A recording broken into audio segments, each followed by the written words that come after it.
All right, welcome to This Explainer. Today, we're completely breaking down the tactical blueprints, the underrated dark horses, and the absolutely explosive attacking duos that are going to define the massive 2026 World Cup. The tournament is expanding, the rules are changing, and honestly, the betting markets might just have it all wrong. So grab a seat because we're going way beyond the basic headlines to uncover what it will really take to conquer North America. Here's our roadmap for today. We're looking at the 48-team expansion, the anatomy of a true dark horse, the underdogs primed to shock everyone, those elite attacking partnerships, and finally, who's actually going to lift that trophy? Let's start right at the top with the big format changes. Section 1. The 48-team expansion, looking at scale and variance. We really have to wrap our heads around the sheer unprecedented scale of this tournament. 48 teams, 104 matches. That's a whole lot of soccer. But why does this actually matter to you? Well, an expanded field means an extra knockout round. Throw in the intense travel across wildly different climates, we're talking high altitude one day, sweltering humidity the next, and tournament variance is going to absolutely skyrocket.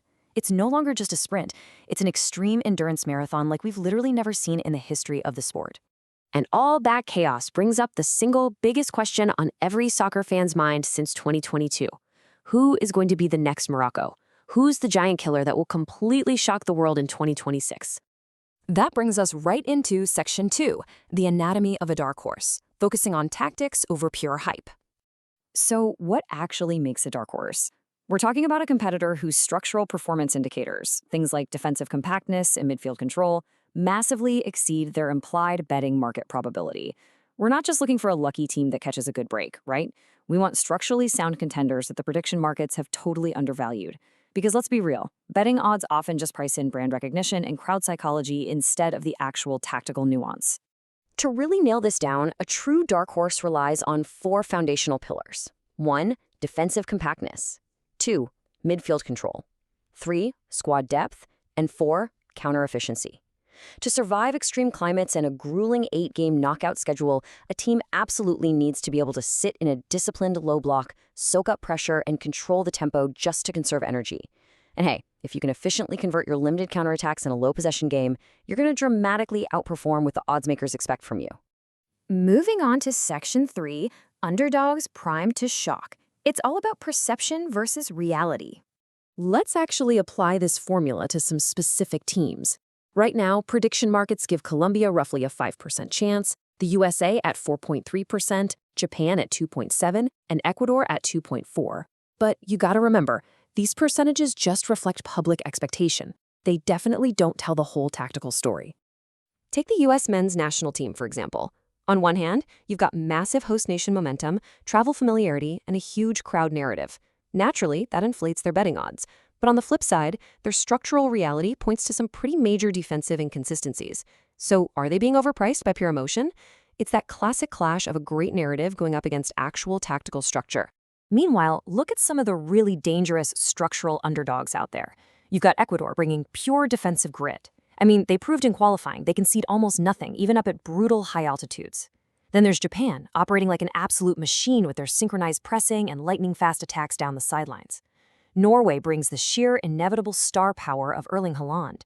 And Turkey, they possess brilliant midfield controllers anchored by the creative heartbeat of Arda Güler. These tactical foundations are exactly what could break the prediction markets. All right, Section 4, elite attacking partnerships, the game breakers. To really disrupt a tournament this big, teams need sheer, terrifying firepower to break open tight games.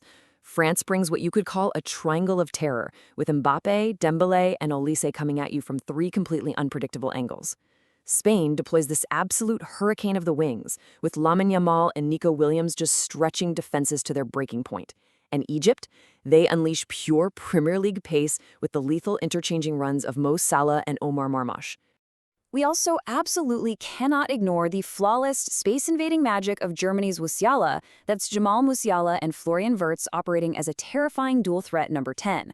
Or, of course, Argentina's legendary, almost telepathic connection between Lionel Messi and Lautaro Martinez. Martinez does all that tireless, unselfish running to drag defenders away, which just opens up those magical little pockets of space for Messi to exploit. In a tense 0-0 knockout match, these are the exact duos that can shift the entire tournament in a split second. Which brings us to our final section, number 5, who will lift the trophy? Favorites versus fate.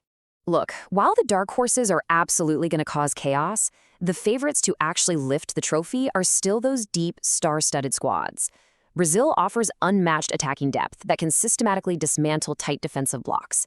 France brings a roster of prime-age superstars who have unmatched back-to-back tournament finals experience. And England boasts this elite domestic talent pool, now guided by the incredibly sharp tactical mind of Thomas Tuchel. But before we crown anyone, remember Pelé's infamous prediction about Colombia right before the 1994 World Cup, which was also on U.S. soil? He said they'd be the world champions, and that euphoric expectation quickly evolved into a tragic group stage exit. The big takeaway here is that hype and expectations don't always align with reality, especially when the intense pressure of a North American World Cup sets in.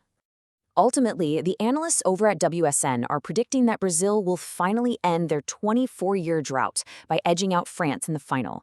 They point to Brazil's superior roster depth as the absolute key factor needed to survive this expanded, fatigue-inducing bracket and outlast everybody else in the later rounds. So I'll leave you with this to chew on. When the heat and fatigue really set in across North America, will the tactical dark horses finally dethrone the traditional giants? In an unprecedented 48-team marathon, will structural, disciplined tactics actually trump the big brand names? Keep an eye on those structural indicators, watch how those attacking duos gel, and get ready for a tournament unlike anything we've ever seen. Thanks for hanging out with me for this explainer, and I'll catch you next time.